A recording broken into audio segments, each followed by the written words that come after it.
Dr. Imani Perry, it is such an honor and a thrill to be here with you today. I have the experience that I hope many of you have in your life of being next to someone who is truly your inspiration, a colleague, yes, and a friend. So I'm just taking this moment in. Yeah, it's wonderful to be, and it's so funny because we are colleagues and friends, but so often we see each other on Zoom. We're both on Zoom. Exactly. So it's wonderful to be in the same room. Yes, it Yeah. is. And it's always on the occasion of soulful work like this extraordinary book. Black in Blues, How a Color Tells the Story of My People. I want you to know, I mean, you're reading, as you do, as you have, many of you, you're reading the work of, yes, a scholar, but a writer as well, who is offering us new models for creating, I think, an understanding of the world. So I want to dive into all aspects of this with you today. Thank you. Yeah, and so we're not on Zoom, so we can do it in person. I want to give the audience first a sense of the book by having you read a passage, and that will get us into discussion about how you began. Yeah, okay, wonderful. So I am going to start at the beginning of the book, and then I'll explain a bit why I'm reading from the very beginning. Our Blue Interior. Which is your favorite color blue? I asked Ian, my first cousin Jillian's youngest child. Even then, when very small, he knew an encyclopedia of shades. He'd refer to objects as teal, burgundy, mustard. This time he pointed, that one. There in my grandmother's bedroom, where we all had slept as children, a tile was missing from where the ceiling had been dropped to save on heating costs. The gap was now a portal. Through it, the original blue of the room was visible, not pale and grayish like the walls. The blue was bright like the sky in August. That one, me too, Ian, me too. My blue begins here, inside her, our, my home, the walls, the shaggy rug, the printed birds that were once perched inside an artificial wood frame by the window, the cotton covers, and the blue-inked words of prayer on paper tucked in the corners of her vanity. What led her to all that blue? Was it the parade of wildflowers of Alabama, the bluebells, mouse ears, chicory, bluettes, wild hyacinth, dayflowers, aster, or toadflax in their curving, springing, luscious blues? Was it just our sky, crisp and divine? Was she inspired by her youth in the country, where having the blues lent passion to the sound of gospel in Sunday morning baptismal waters and mixed with amber liquids and guitars after dark? Black people sing the blues. She did, I do, our children too. I rage to think of every time this place has broken their young hearts. And our children's children will, if history is any indication, regardless of whether the center holds or keeps crumbling. Some things are terribly reliable, like suffering, but despite the scourge of injustice and the regularity of misery, we have learned to sing and therefore live in a full-throated way without fear of an ugly mouth or crumpled face. What matters is that our voices are thick and honest. This blue-black living and doing is a bittersweet virtue, mastery and heartbreak, and raw laughter from the underside. We people who created a sound for the world's favorite color, the blues, offer a testimony.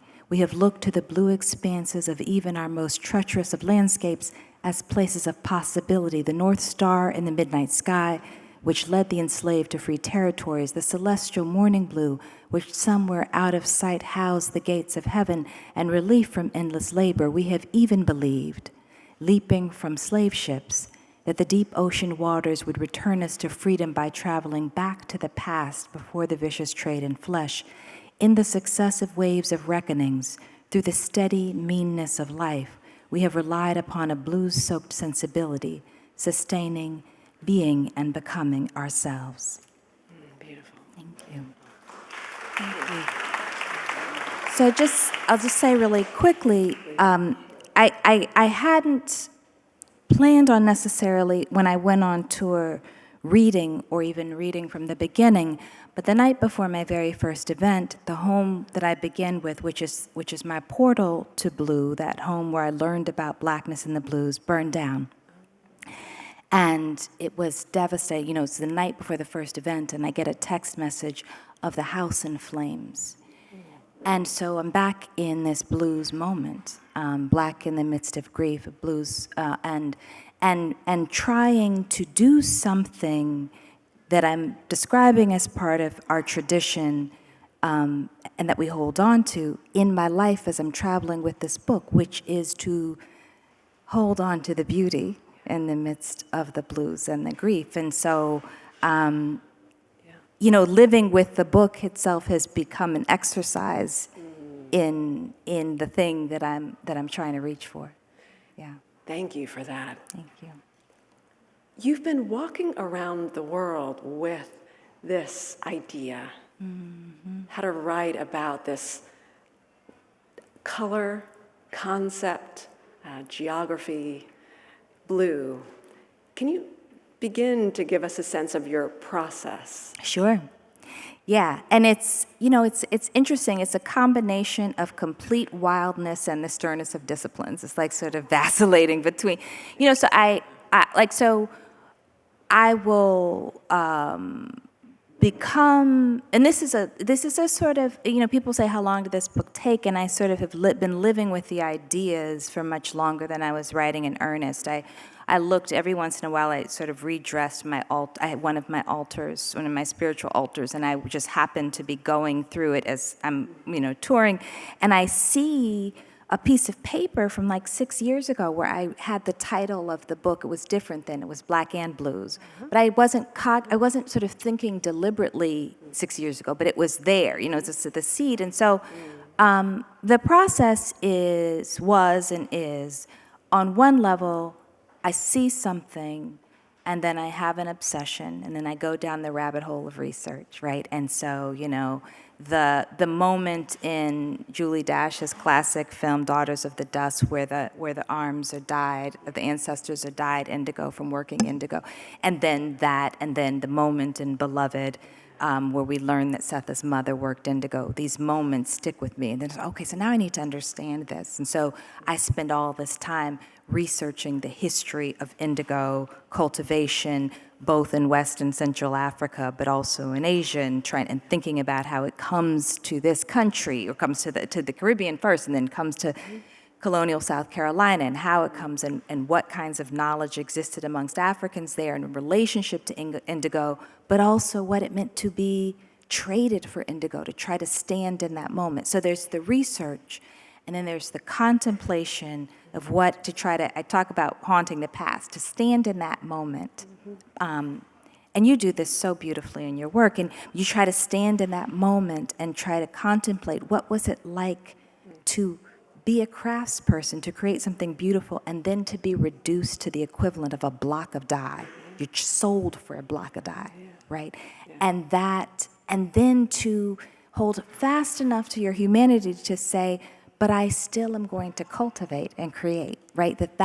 So it's the research, and then it's the imagining, and then it's the sort of the imagining to raise the deep sort of the ethical question, the philosophical question, the spiritual question, and then it's how do you make the quilt of the book as the work of art, right? So it's research-based, but this is not it's not a conventional work of history, because it actually, I think of it as like a piece of music or painting that has these gestures, it has all this underneath it, but it has to sit on its own or it doesn't have to, but this is how I'm crafting it, as something that that people can experience intellectually, emotionally, and spiritually. So it's research, it's obsessions, it's lots of files, it's storytelling, and then it's cutting and pasting and crafting. It's like collage,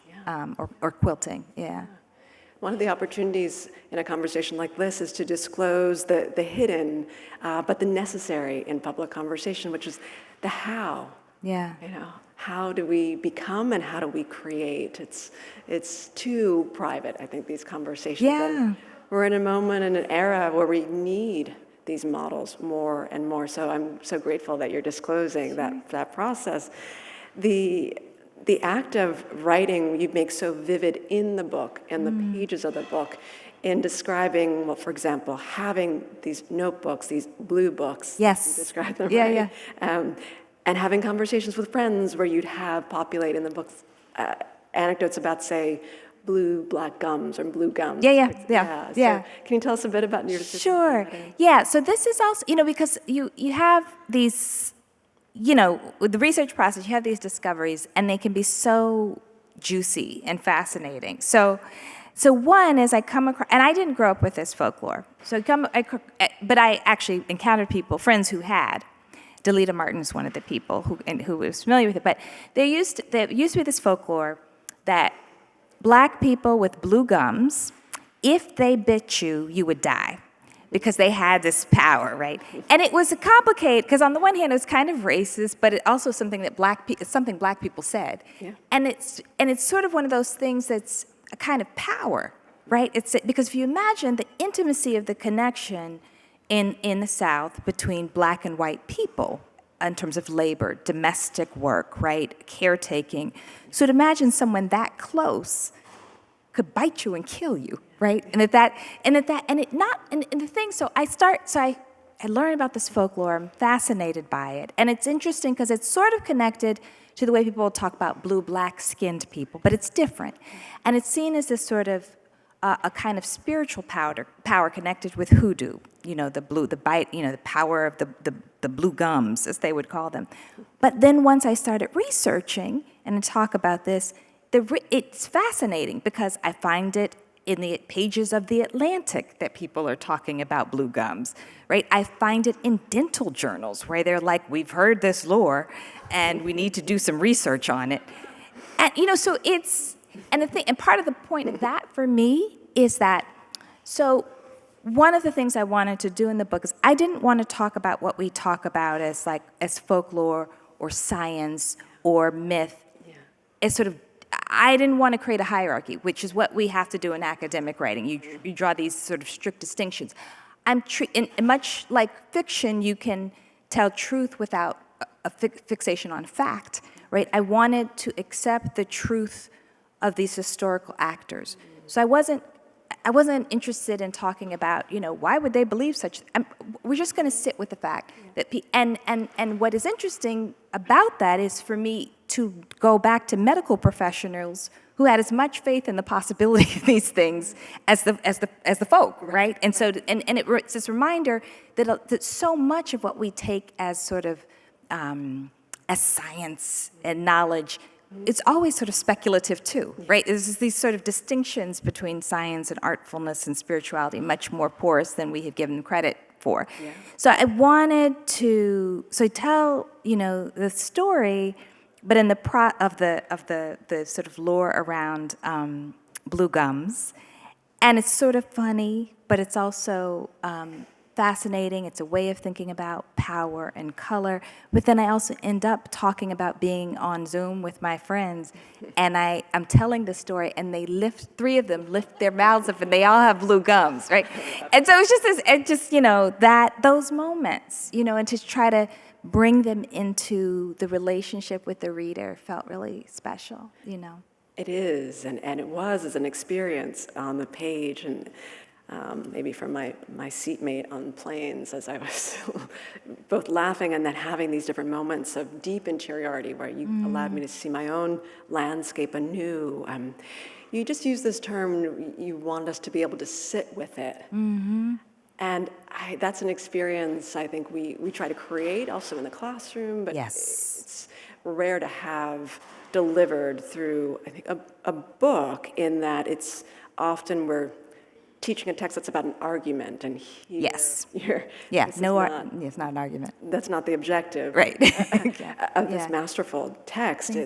Can you talk to us about blue as this contrapuntal, as you describe it? How it lets us sit with the idea. Yeah, I mean, one of the questions has been, or was for me, because and people say, why did you make this decision? I didn't so much decide as the book called to me. Yeah. And so the question then becomes, why is blue? Why blue has this complexity? Mm-hmm. It's hot and cold. It's associated power and trust, with mystery, with all of these sort of African spiritualities, also with Christianity, Catholicism, Marian blue. So it has, it's, it perfect example in recent history is the response to Black Lives Matter being Blue Lives Matter. It's associated with policing, and in particular with policing in being in tension with the claim for Black Lives Mattering, which is just so part of what I try to do in the book is sort of to actually take that at face value. It's quite harrowing as a formulation, right? When you think, wait, that Black Lives Mattering is conceived of as a threat to policing. Like, imagine that. Just the mattering, and so for me then it becomes, how do I read it back? Why do police wear blue? And so I trace it back to the history of the Civil War and the transition that happens between the sense of the Union Army wearing the boys in blue as not just the approach of freedom, but the process of Black men freeing themselves by adopting Union blue. And then the leftover uniforms being part of the reason that, police officers begin to wear blue. And then that shift in the relation, the sort of post-Reconstruction shift where the promise of citizenship is not only denied, but our people, becoming conceived of still as somehow some fundamental threat to the nation itself, right? So it just it's not a device as much as it tells the story. It tells a story. It is there, and so it was sort of how to allow the stories to emerge, how to craft them in a way that they could emerge, but also not overwhelm, right? Because you can't tell, not even all this, you can't tell most of the stories, right? But to find the ones that get to the seed of the seed of truth, I think, and that I was looking for, yeah. And you do. I mean, speaking about the United States, the idea of America, to do it truthfully, you realize that it's actually unspeakable, not because it is odious, but because of the contradictions. Internal, yes. Right, in the founding. So you found a way to speak the truth through the term, the idea of blue. And the model that creates, as a cultural historian, as an art historian, was so liberatory for me to experience on the page. It's because you create a way of having an associative logic that opens up, I think, even people's subconscious to remember experiences where they understood their humanity or the denial of humanity, right? Yeah. And is that a new approach to writing for you, the associative method in some way? So it's not entirely new, but this book allowed me to go new places with it. It's so when I wrote South to America, people were like, oh, why this book at this time? And it was more, and I kept saying, it's not, I just got to a point where people let me write the book I wanted to write, like you have, like who do you don't. And that book, the grounds was a map, but also the nation itself, right? And this, so this is I don't know, maybe somewhat more ethereal, but it's not based in the map, but it is based in conceptions of composition. Yes. Yeah. And so it's associative in the sense that composition is, it's an aesthetic, it's an aesthetic practice, but one that has meaning. So that you say, well, in the context of a piece of music, you may have this riff here and you may have a repetition. It's not just for the sound, there's an idea there, right? Similar in in a painting, right? And so trying to bring that way of crafting to writing where, okay, people are like, well, okay, you jumped from here to here, but there's a rhythm, there's an echo, there's a repetition there that I'm trying to get you to see in this human project of modernity that happens over and over again. It's a repetition of these various kinds of wounds, and then people creating beauty through that, using suffering as a moment in which they assert the fullness of their humanity through grief, through anguish, right? That repetition, okay, so that takes me to, Du Bois in the late 19th century, and then it also takes me to the Congo in the mid 20th century, and then it also, there's, and so to move between the two is a matter of composition. It's not just a historical narrative. So yes, it's a way of crafting that I am trying to make space for myself, but not just for me, I'm so glad it is yours, and it is a method that you'll develop in different ways. This is just an extraordinary text. There's a line that describes for me a bit of how you've outlined the associative form of blue. This is from page 213. It says that the continent is a geography, an idea, and an inheritance. Yeah.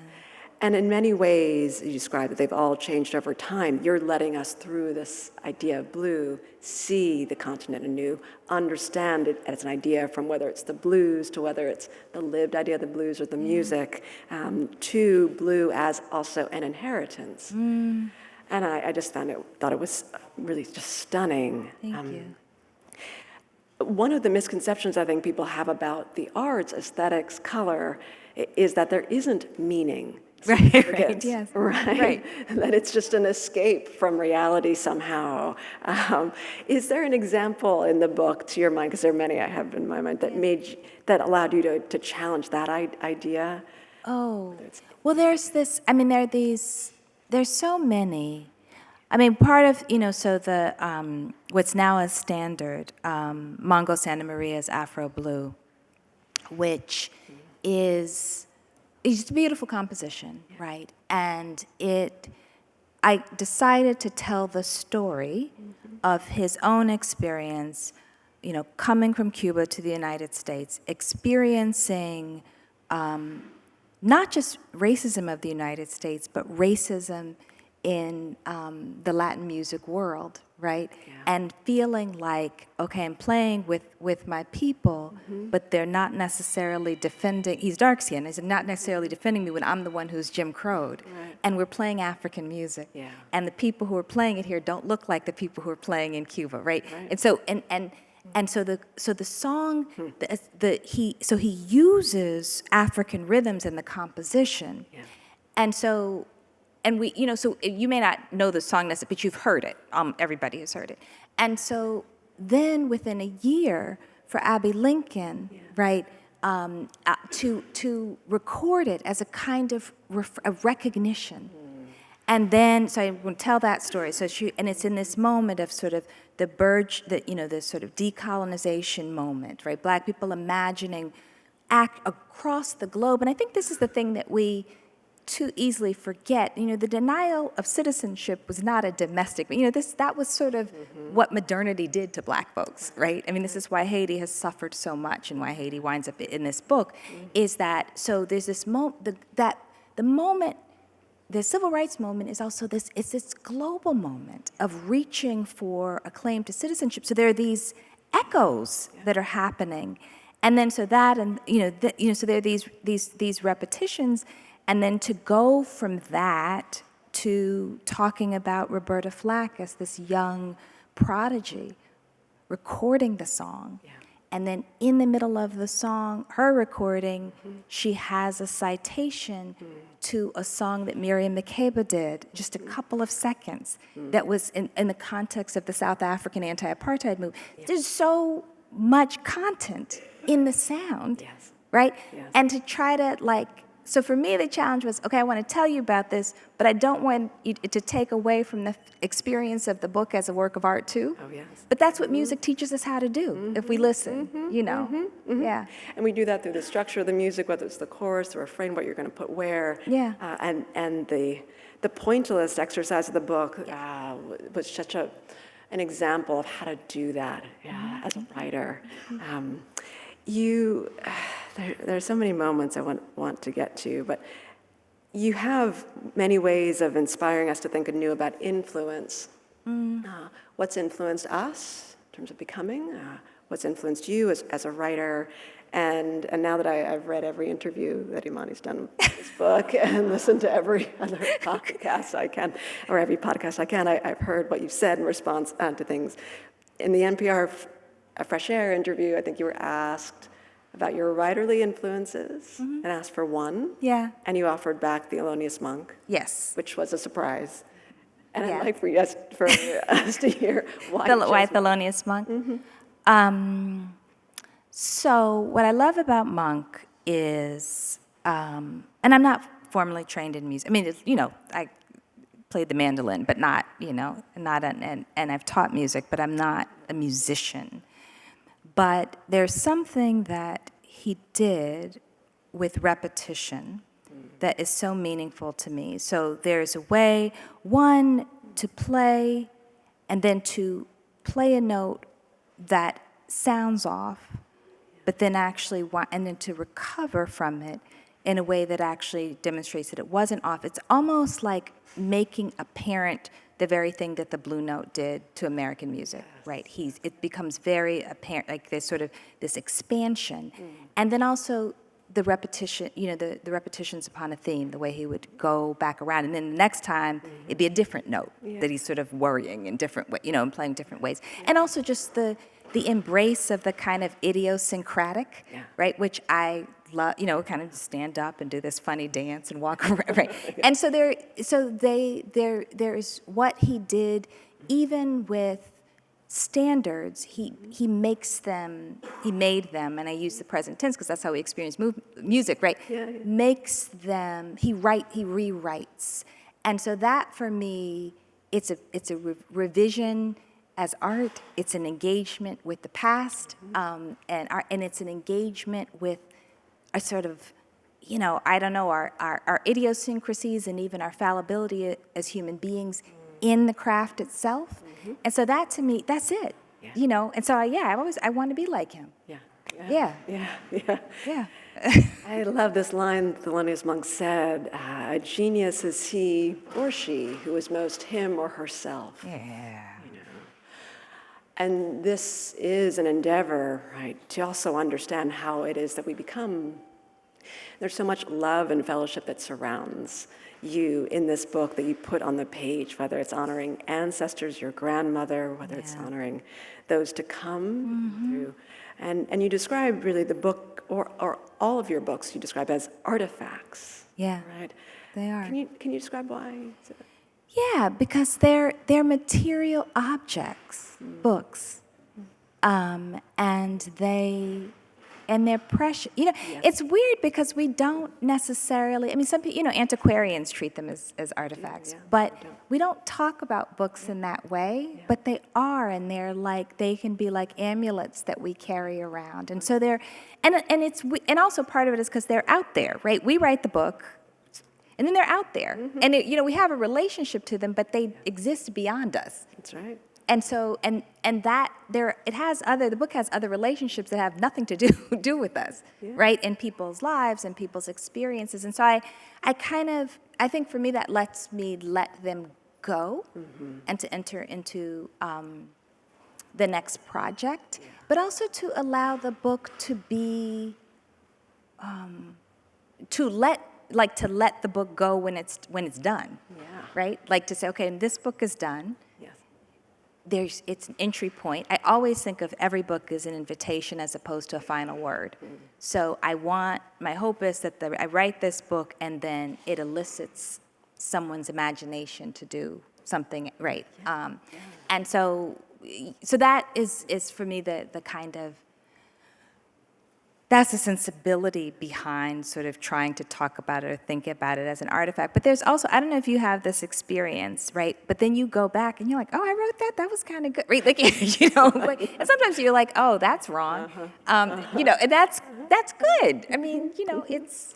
I do have that experience. I was just interviewed about The Rise that I wrote 10 years ago. Which is a stunning book, by the way. You. Yes, as well as, yes. And I had lines cited back to me. I thought, I wrote that. I need to become that person again. You have this way of developing, and then it lets you see who you once were. But the artifact idea came to mind as I was thinking about fellowship and generations that are really surrounding you as you write. we also, as we teach in Cambridge, any place you teach, you're on storied ground wherever you are in the United States. There's always stories that we need to honor. And as I pass by W.B. Du Bois's, home when he couldn't live on campus, and I see this 3-story townhome, I think of the worlds he was making space for, and I was thinking of him in the context of what he made space for with this book. There are, Thank you. So we need these artifacts for the next generation Yes. as well. And during the pandemic, during the many rituals that we needed to have but couldn't, mourning loved ones, our comrade Greg Tate passed. Yeah. And at his funeral, I realized the importance of the book, because that's what people were literally walking into the church with. All the articles, but it was the book. The book, The book. The labor, the sacrifice that's gone into our ability to be able to produce and to deliver and to disseminate, it's just borne out with the care that you put into Thank this. you. Thank you. Yeah. The unfinished, and did you want to? No. Well, I was gonna say, because you mentioned Du Bois, and it made me think about, if you asked my children, like, who's my greatest influence, they wouldn't say this probably anymore. When they were young, they would always say, it would be like, Mommy wants to be W.E.B. Du Bois and an old Cuban lady who smokes cigars. Like, that was the two things they always, so they could sense that what I was drawn to, right? But there's that piece that I talk about from Souls of Black Folk, but that I am somewhat obsessed with what it meant for him to write the section of the passing of the firstborn, where he writes about the death of his son, and when that would have been preventable, but diphtheria vaccines were not being given to Black children in Atlanta at the time. And I, tell a similar story in the Congo later.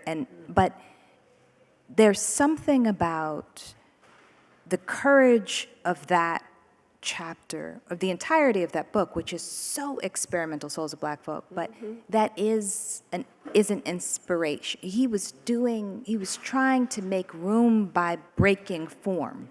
That's right. And while he's brokenhearted.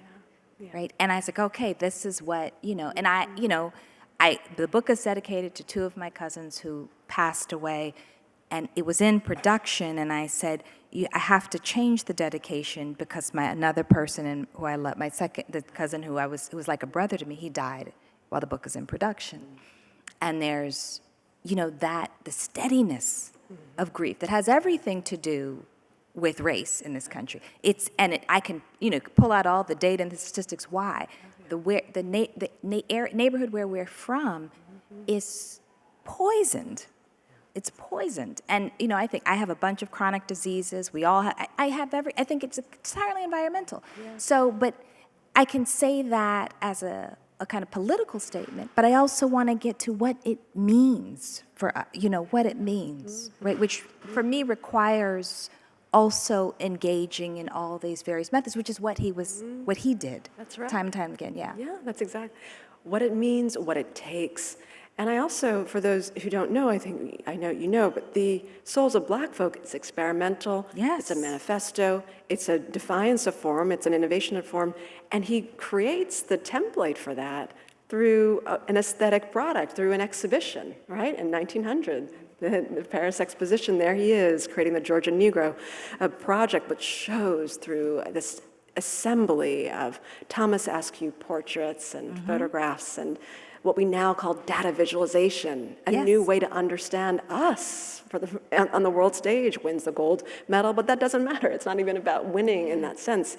He's really won for himself a new way of creating, and then the book 3 years later emerges. But it begins with the same surprising ability to use the power of aesthetics as an explanatory force for thinking about the whole political cauldron of the world. Yes. Yeah. So I would see culture and the arts, I do see culture and the arts as the unfinished work of the civil rights movement. I think the work of culture is, in fact, the main form of the closest thing we have to a Truth and Reconciliation Commission in the United States. And I think that your book is an example of that. par excellence, really. It is unfinished work, and so there's more to do. I know the unfinished is a catalyst, there's these, even in aesthetic practices and in Navajo weaving, you'll see an deliberate imperfection. Yes. That's meant to inspire the weaver on to do the next, or a broken line in ceramics meant to do the same. And because you are so prolific, I wonder if you have a sense of, and I've written about this, but the kind of deliberate incomplete, something that propels you on. Yeah. How do you know when it's done and then you can go to the next? It's not an eloquent answer. I know when it's done when I start repeating myself. And so sometimes I'll turn, so this is a couple books ago, but my editor said, okay, you told this story 3 times in this book. Like in the draft, we needed to cut it down to 1, unless there's a method behind it, right? And there is something about, when I'm done saying this thing, but the project doesn't end, and it will, exactly. It's not going to end with the end of my life, right? There's no way for me to do all the work that I feel called to in this lifetime. That's right. Yeah. And so I'm going to do as much of it as I can, and then try to hand as much of it off that I can't do. Yeah. But I think there's also, it's a shifting disposition, I think, from the academic one, if I can talk about that for a minute, because the way that we were trained is that, you produce a work of original scholarship that is fully comprehensive, and that becomes, and this is also the way we were trained at the institutions where we were trained, that becomes sort of the best work on that topic. So it has a competitive logic, it has an argumentative logic, and it has a comprehensiveness that's under. I'm not doing that anymore. Yeah. I really am interested in the encounter with the artifact of the book that readers have, doing something that is not just helping them know or understand, but also feel and experience, right? And so as a result, it does free up space for what were it, so I drop in on the Haitian Revolution, I drop in on, Patrice Lumumba's assassination. If I were doing a conventional academic work, those are separate books, right? Those can't be the same, Oh, yeah. But in this, I can actually say, hey, blue comes up in the same way, in part because of this relationship to spirituality, because of its relationship to empire, because of its relationship to the waters and the crossing of the waters. So it allows me to do something different, which I don't take. Yeah. It's not. I'm not rejecting the other way, but I wanna make. This is what I'm called to do, but it's also to make space for more ways. Yes. Yeah. Yes.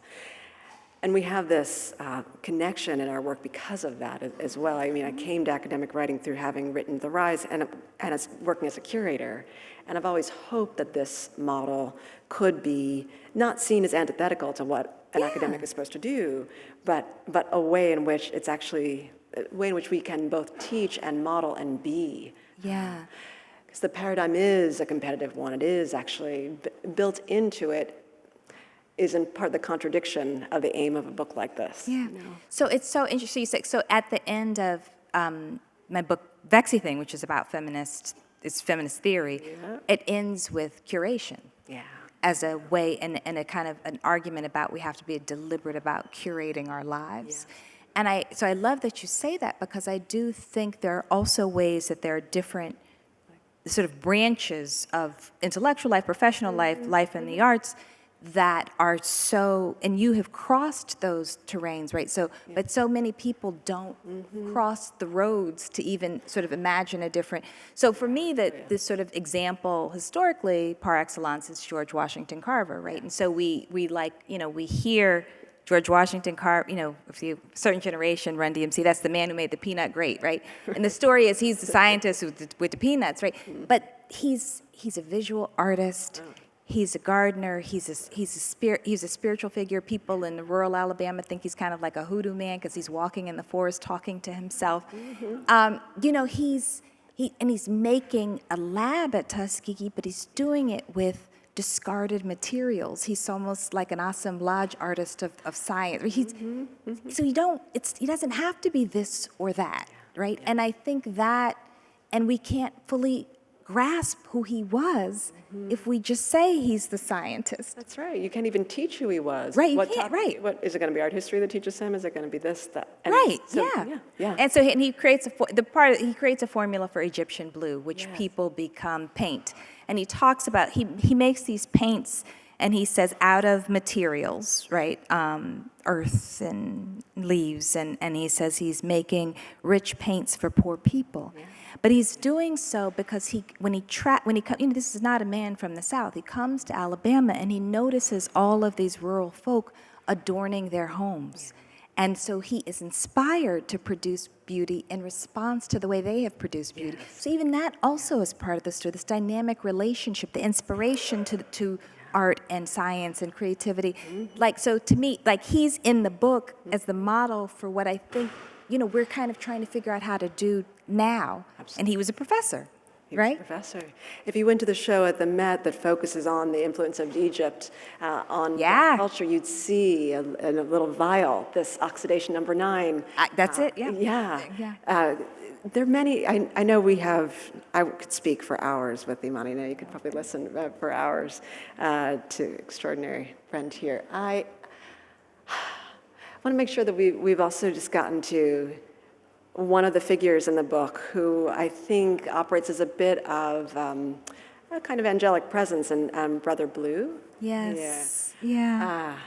There's a figure who and I want to have you tell us more about him, but that I only encountered when I was at Harvard as an undergraduate, and there was a man who would come to events, and imagine one like this. There'd be a man whose energy would have more energy than the people walking by right now, and would just make you all feel that you wanted to understand why he was there, smiling at you, cheering you on, embodying a level of pride and just power.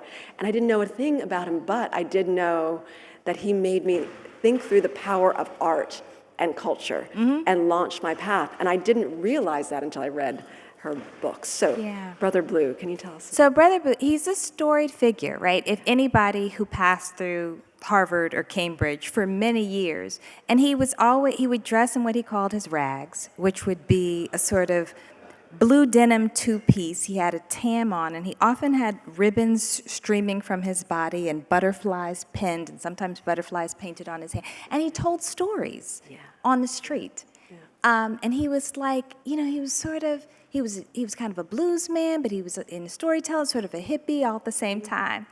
And when he passed, there were all these tributes to him from the most, like from Nobel Prize laureates, and he was a guy, he was beloved, right? And so it was Farrah Griffin who said to me, I want you to take a look at his picture in the Harvard yearbook. This was years ago, and I was like, Harvard yearbook? Like, what? I just thought he was a guy who was a storyteller. I loved him, but he was a story.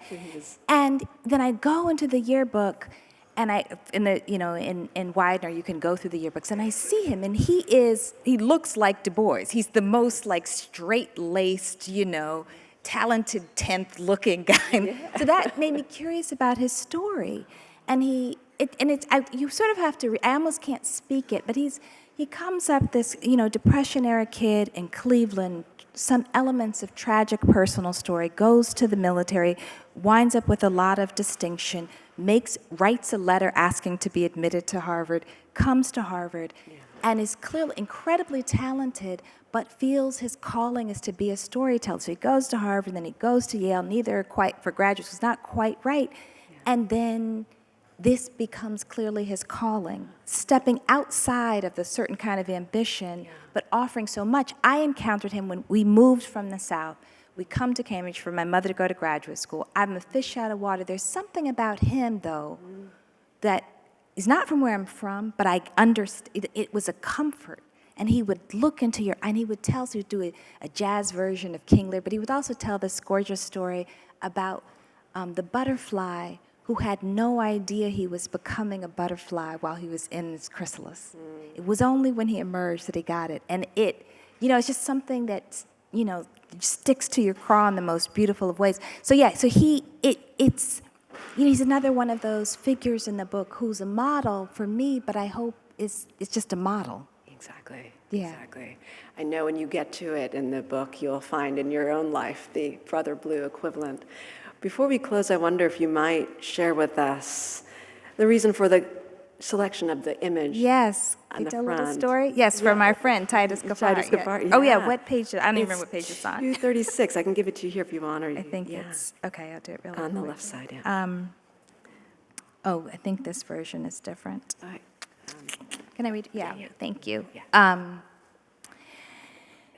That's why I so wanted the Titus Gaffar painting, Seeing Through Time, to be the cover to this book, and wrote his friends until I could reach him. He describes it as two paintings overlaid to create a fictional, one-dimensional time warp, whereby the removal of the European character from the painting creates a space for a young black page to encounter a contemporary black woman. They exchange a gaze. That's the calling, to see through time in order to see today. Each act of haunting and witnessing the past is also the work of living in the along. That's a little Gwendolyn Brooks reference. You know the plot device of time travel stories, how if the contemporary figure goes into the past, her meddling can forever shape the future. In popular culture, that's considered a bad thing, but in our lives, it can be holy. Thank you so much. I wanted to end with that. Thank y'all. Thank you. Thank you, thank you, thank you. Whew. Gorgeous.